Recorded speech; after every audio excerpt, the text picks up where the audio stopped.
अस्सलामुअलैकुम, मेरा नाम मोहम्मद उज़ैफ़ आसिफ है। प्रोडक्ट हंटिंग की शॉर्ट वीडियो सीरीज़ में आपको फिर खुशामदीद। अब तक हम ये जान चुके हैं कि प्रोडक्ट हंटिंग होती क्या है, इसकी इम्पोर्टेंस क्या है, इसके मेजर एलिमेंट्स क्या हैं, और ये भी सीख चुके हैं कि प्रोडक्ट रिसर्च कैसे की जाती है और किस तरह हम एक क्राइटेरिया के तहत चंद प्रोडक्ट शॉर्टलिस्ट कर लेते हैं। ये सब करने के बाद अब हम आ जाएंगे सेकंड एलिमेंट पर, जिसे हम प्रोडक्ट वैलिडेशन कहते हैं। जो प्रोडक्ट्स हम ऑलरेडी शॉर्टलिस्ट कर चुके हैं, अब हम इन्हें एक एक करके ये देखेंगे कि क्या ये प्रोडक्ट्स वाकई वैलिड हैं, अमेज़ॉन पर सेल करने के लायक हैं।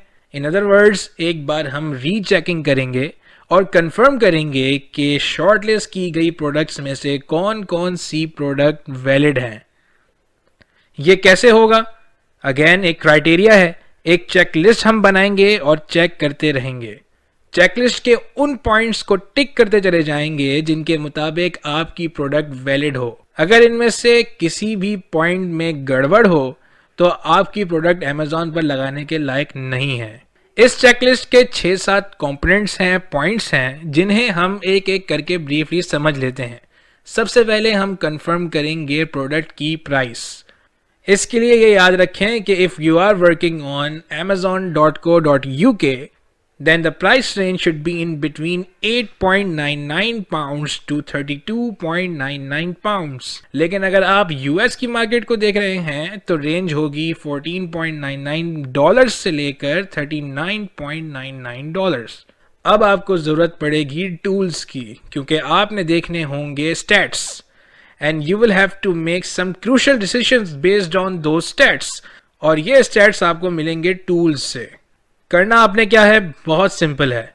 आप अपनी वो लिस्ट सामने रखेंगे जिसमें आपने प्रोडक्ट फिल्टर करके शॉर्टलिस्ट की थी और एक एक करके उन पर काम करना शुरू करेंगे।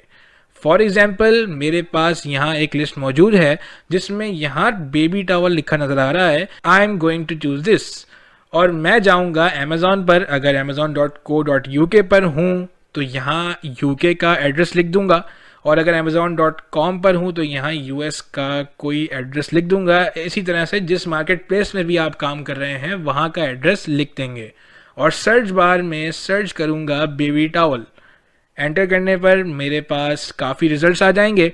अब हम एक्सटेंशन रन करेंगे। जैसे मैं यहाँ हीलियम 10 का एक्सरे रन कर रहा हूँ, इससे मुझे अपनी स्क्रीन पर स्टैट्स नज़र आ जाएंगे। सबसे टॉप पर सब रिजल्ट्स की समरी नज़र आ रही है और यहाँ हम देख सकते हैं कि हमें एवरेज प्राइस नज़र आ रही है। हम इसी से प्राइस वैलिडेट करेंगे, लेकिन अभी इसे इग्नोर कर देते हैं। अभी हमें ये देखना है कि जो प्रोडक्ट्स नीचे रिजल्ट्स में शो हो रही हैं, कहीं ऐसा तो नहीं है कि उनमें ऐसी प्रोडक्ट्स भी हों जिनका बेबी टॉवल से कोई ताल्लुक ही ना हो, या ऐसी प्रोडक्ट्स हों कि जिनका लिंक तो हो बट वो हो कोई और ही चीज़। कहीं इस लिस्ट में डायपर्स तो नहीं है, बेबी लोशंस तो नहीं है, या बेबी टॉवल का लटकाने के लिए कोई हुक या स्टैंड वगैरह तो नहीं है। अगर ऐसी कोई प्रोडक्ट नज़र आ रही है जो बेबी टॉवल नहीं है, या जो प्रोडक्ट आपने सर्च किया है वो नहीं है, इसे हम रिमूव करते चले जाएंगे। इसका अंदाज़ा हमें प्राइसेस से भी हो रहा होगा। जिस प्रोडक्ट की प्राइस बहुत हटके होगी, अक्सर वो आइटम ही दूसरा होगा। इसमें आप एडिशनली बहुत सारी चीज़ें देखते हुए प्रोडक्ट्स को रिमूव कर सकते हैं। मिसाल के तौर पर आपने देखा कि पैक ऑफ 5 है या पैक ऑफ 50 है, जिसकी वजह से प्राइस में बहुत ज़्यादा फ़र्क हो रहा है, आप इसे रिमूव कर दें।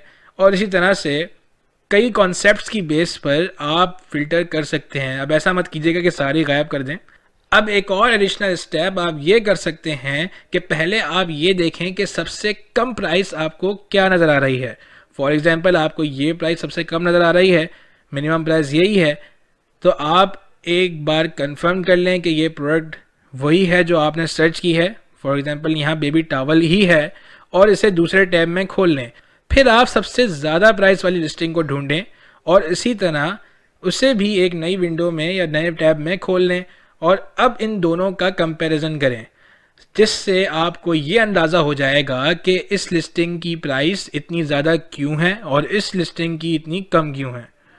हो सकता है कि आपको कोई नया वेरिएंट दिख जाए। जिसके मुताबिक आप दोबारा चंद प्रोडक्ट्स को रिमूव करना चाहें। और जब आपको तसल्ली हो जाए कि जो प्रोडक्ट मैं ढूंढना चाह रहा था ये उसी के स्टैट्स मुझे दिखा रहा है, तो अब आप एवरेज प्राइस की मदद से और मेजॉरिटी ऑफ प्राइसिंग की मदद से ये जान सकेंगे कि क्या इस प्रोडक्ट की प्राइस वैलिड है या नहीं। इस वीडियो में हमने एक्सटेंशन को रन करना सीखा और प्राइसिंग कंफर्म करना सीख लिया। अगली वीडियोस में हम प्रोडक्ट वैलिडेशन के बाकी कंपोनेंट्स को भी समझेंगे। आज के लिए इतना ही। अगर आपको किसी किस्म का कोई सवाल हो तो आप कमेंट सेक्शन में मुझसे डिस्कस कर सकते हैं। मेरा नाम मोहम्मद हुज़ैफ़ा आसिफ है। जल्द मुलाकात होगी अगली वीडियो में, तब तक के लिए फ़ी अमान अल्लाह।